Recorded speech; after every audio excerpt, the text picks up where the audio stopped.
ताजुद्दीन फिरोज शाह के समय काल में एक रणनीतिबद्ध तरीके से ईरानी मूल के ही लोग, अफाकी जिन्हें कहा जा रहा है, उन लोगों को बुला करके बसाया जा रहा है बहमनी राज्य में। अब ये जो अफाकी हैं, समझने की जरूरत है, ये जो अफाकी लोग हैं, इनका धर्म संप्रदाय क्या है? ये हैं धर्म के तहत ये लोग इस्लाम धर्म वाले ही हैं, लेकिन इस्लाम धर्म के अंतर्गत जो इनका संप्रदाय है वो शिया संप्रदाय है। क्या है? शिया संप्रदाय है। जबकि जो भारत के दक्षिणी मुस्लिम हैं, देसी मुसलमान हैं, वो लोग सुन्नी वाले हैं।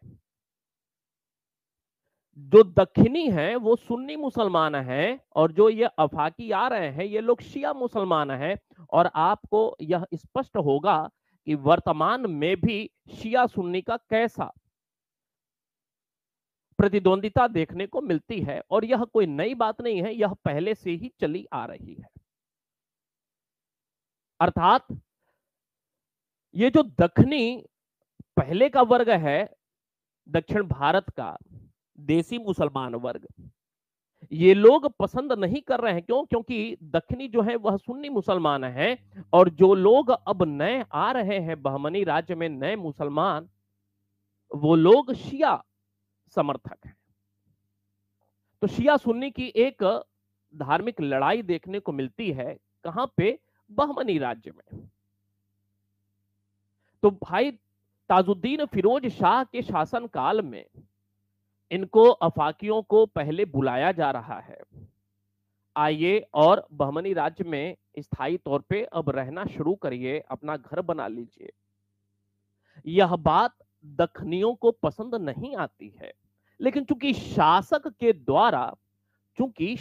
के द्वारा यह फैसला लिया जा रहा है, तो स्पष्ट रूप से अब विरोध भी नहीं किया जा सकता है। लेकिन मन में कटुता तो आ ही रही है। क्यों आ रही है? इसके दो प्रमुख कारण हैं, समझिए।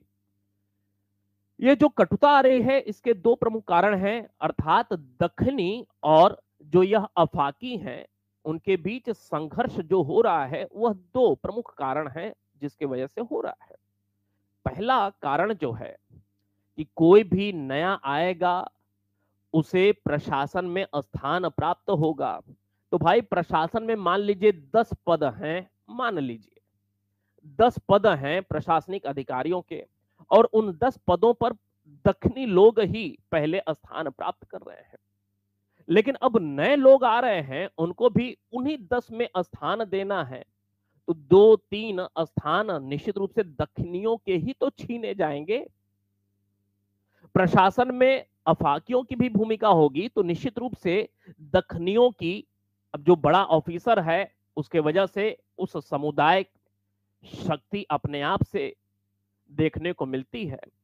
तो जैसे ही दखनियों के शक्ति पर, पदों पर चोट पहुंचेगी अफाकियों की वजह से, अर्थात शक्ति संतुलन में डिसबैलेंस होगा, तो यह बात दखनियों को तो अच्छा नहीं लगेगा ना।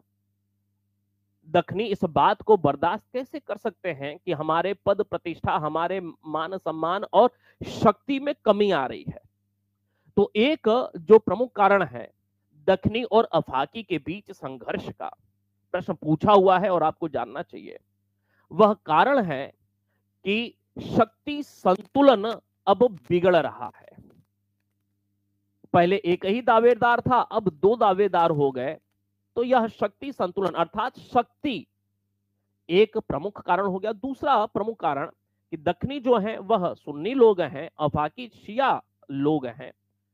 तो शक्ति और धर्म या संप्रदाय, यह 2 प्रमुख कारण होते हैं जिसके वजह से अफाकी और दखनियों के बीच संघर्ष होता है। इस संघर्ष को जन्म देने का जो एक आधार का निर्माण किया गया, वह ताजुद्दीन फिरोज शाह के समय काल में किया गया, क्योंकि उसी ने अफाकियों को आमंत्रित किया हुआ था। बात अभी दबी हुई थी, लेकिन अगला ही जब शासक अहमद शाह निकल करके आता है, तो इसके समय काल में, इसके समय अफाकी एवं दखनी के बीच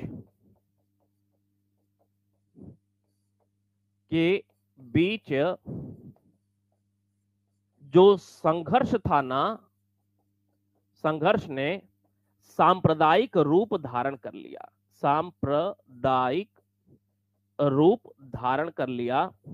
मतलब अब जो है उस संघर्ष की शुरुआत होती है।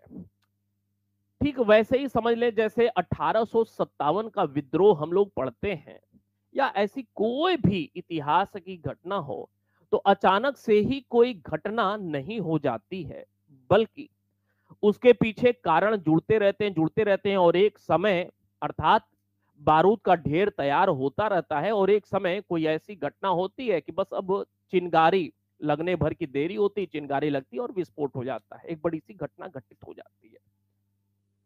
तो यहां से अब हम लोग देख रहे हैं कि बारूद का ढेर तैयार होना शुरू हो गया, अर्थात संघर्ष की शुरुआत अहमद शाह प्रथम के शासनकाल से शुरू हो जाता है। कालक्रमेण जब हम लोग मोहम्मद शाह तृतीय के अर्थात सेकंड लास्ट जो शासक है, जब वहां पे पहुंचेंगे तो देखेंगे कि अब वह खुले रूप में आ गया है। अब न अफाकी अब न दक्षिणी किसी की सुनने वाले हैं। लड़ाई अपने चरम पर पहुंच गई है, और यह जो लड़ाई अपने चरम पे पहुंच गई, तो अफाकी अपनी ओर से प्रयास कर रहे हैं, दक्षिणी अपनी ओर से प्रयास कर रहे हैं, और षड्यंत्र इतना ज्यादा अब बढ़ गया है दरबार के साथ साथ पूरे राज्य साम्राज्य में, कि अब कोई राजा शासक उसको दबा पाना आसान काम नहीं था। और इसी षड्यंत्र की भेंट शासक चढ़ते रहते हैं, जो प्रधानमंत्री हैं वह भी चढ़ते रहते हैं। इसी षड्यंत्र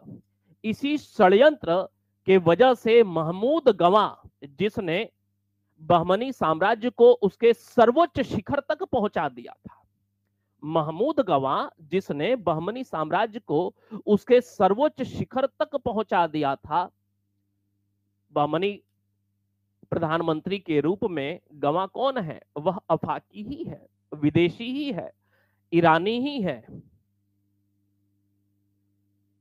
और दक्षिणियों के षड्यंत्र के फलस्वरूप महमूद गवां को मृत्युदंड की सजा सुनाई जाती है, मृत्युदंड दे दिया जाता है। उसके द्वारा जो भी कुछ राज्य हित में प्रयास किए गए, सारे प्रयासों को भूल गया शासक महमूद तृतीय, और उसको मृत्युदंड दे दिया जाता है।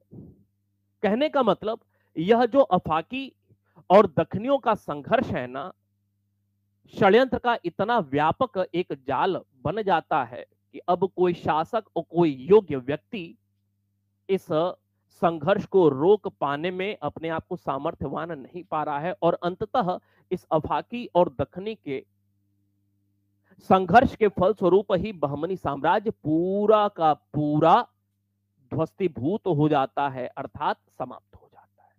तो अहमद शाह प्रथम के समय अफाकी और दखनी के बीच संघर्ष ने सांप्रदायिक रूप धारण कर लिया, अर्थात इसके शासनकाल से अब संघर्ष की शुरुआत हो जाती है।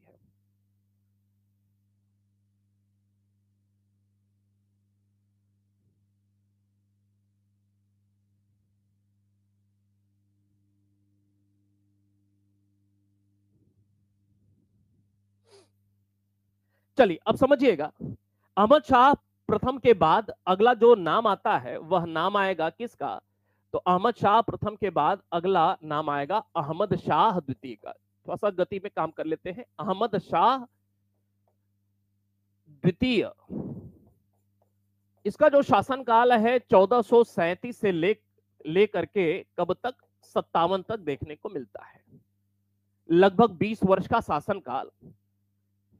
ठीक तरीके से सब कुछ चल रहा था, कोई बहुत युद्ध वाली स्थिति नहीं रही, लेकिन एक प्रमुख इस काल में घटनाक्रम देखने को मिलता है, वह यह कि इसी के शासनकाल के दौरान, इसी के शासनकाल के दौरान पहली बार बहमनी राजनीति में एक छोटे पद के साथ महमूद गवा की एंट्री होती है। महमूद गवा की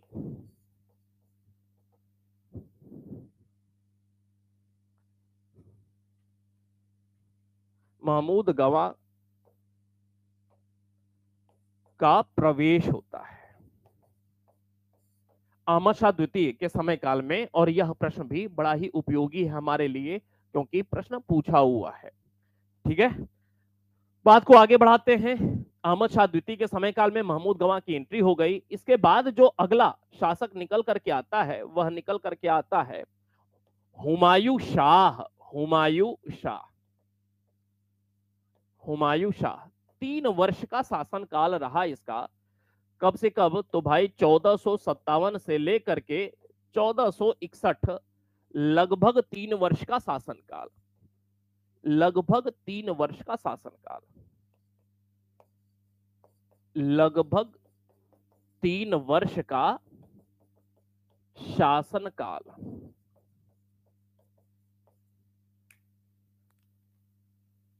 ये जो हुमायूं शाह हैं, इनको लेकर के 2-3 तथ्य परीक्षाओं में जो कि पूछे हुए हैं। कौन सा एक शासक था जिसे जालिम के नाम से जाना जाता था?